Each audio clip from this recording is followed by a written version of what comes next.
नमस्ते हजुरलाई हाम्रो च्यानलमा स्वागत छ। आज चाहिँ आफ्नै फार्मको लोकल कुखुराको मासु बनाउन म जाँदैछु। अब मैले चाहिँ पखालेर लोकल आज कुखुरा यसरी काटेर पखालेर यसरी राखिसकेँ। अब चाहिँ म सिम्पल तरिकाले म बनाउन जाँदैछु। हेर्नुहोस् है, हाम्रो चाहिँ यहाँ तेल खरिसक्यो। अब चाहिँ यहाँ म ज्वानो लगाउँदैछु।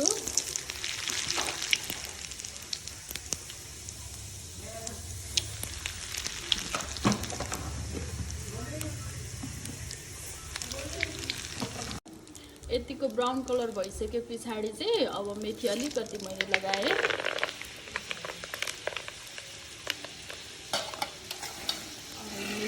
मेथी भइसक्यो।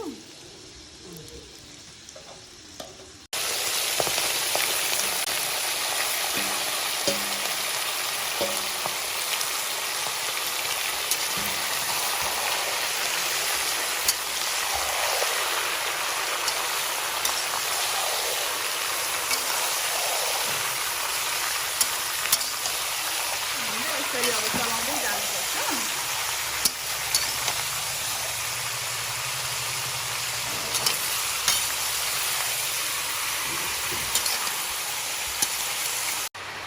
यतिको गरिसकेपछि चाहिँ म बेसार लगाउँदैछु।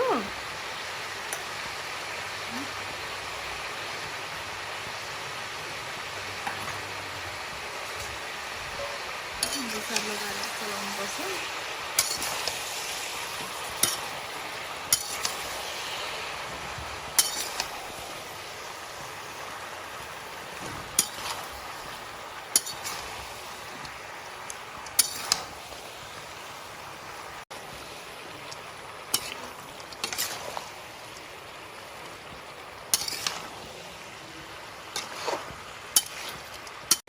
अब चाहिँ नुन लगाउँदैछु म।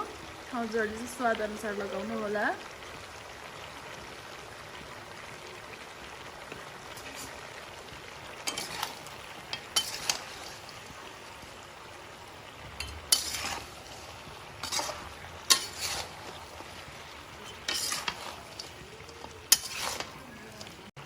नुन बेसार लगाइसके पछाडि चाहिँ म अब एकछिन यसलाई फ्राई हुन दिन्छु। चाहिँ फ्राई हुँदैछ। मैले चाहिँ 10 मिनट जति चाहिँ यसरी फ्राई हुन दिएँ। जिरा र अदुवालाई यसरी पेस्ट गरिसके पछाडि हल्का फेरि मसलाको धुलोहरू अलिकति लगाउनुपर्छ। अनि अलिकति खुर्सानीको धुलो लगाएर लगाएर चाहिँ अनि यसलाई फेरि यसरी मिक्स गरिसके पछाडि अनि लगाउनुपर्छ। अब चाहिँ यसरी मसलाहरू सबै लगाएर चाहिँ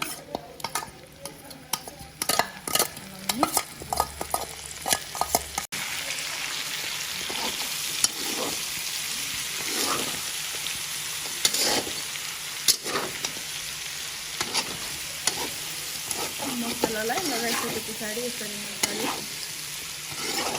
चलाउनुपर्छ।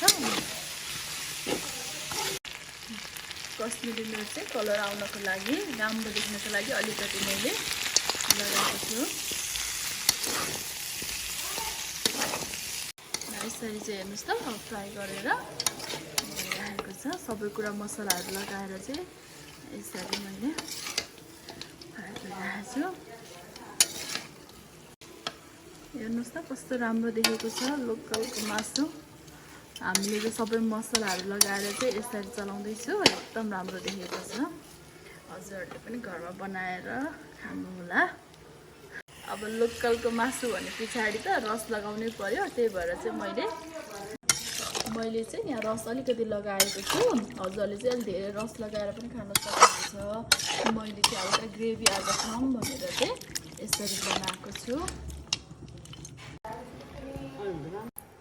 ल आज चाहिँ लोकल कुखुराको हामी झोल खाँदैछौँ, त्यही भएर चाहिँ झोल अब लगाउँदैछु म। हेर्नुहोस् त हाम्रो यहाँ झोल चाहिँ रेडी हुँदैछ। लोकल कुखुराको झोल रेडी हुँदैछ।